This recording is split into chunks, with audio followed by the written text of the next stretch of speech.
Did you know that some historians suggest Jesus might have traveled to India during his lost years? The idea that Jesus could have spent time in ancient India is a topic that has sparked intense debate among historians and theologians. This theory suggests that Jesus, after his crucifixion, may have traveled to India, where he could have influenced or been influenced by the local spiritual traditions.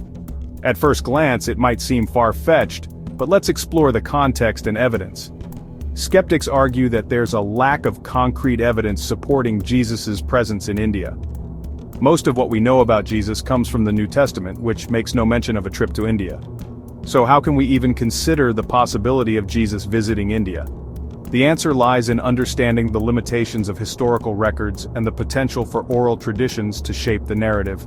Historical records from the time are scarce, and many events that occurred during Jesus' lifetime are shrouded in mystery. This doesn't necessarily mean that the theory is true, but it does leave room for speculation and further investigation. The theory also raises questions about the interconnectedness of ancient cultures and the potential for knowledge and ideas to spread across regions. Some researchers point to the similarities between Jesus' teachings and those found in Indian scriptures such as the Upanishads. They argue that Jesus could have been exposed to these ideas during his travels, which might have influenced his own philosophical and spiritual outlook. However, it's essential to approach these claims with a critical and nuanced perspective. India during Jesus' lifetime was a melting pot of spiritual and philosophical traditions.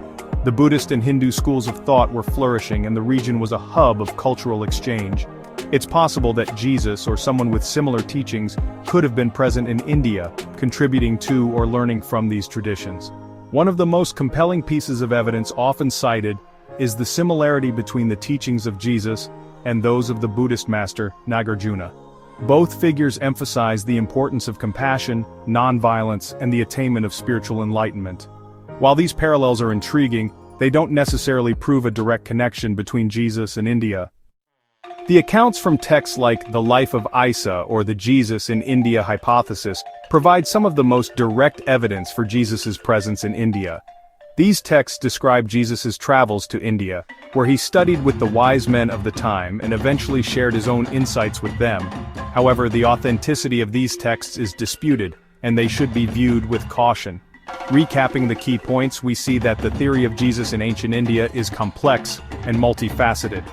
While there's no concrete proof, there are intriguing parallels and speculative leads that invite further exploration.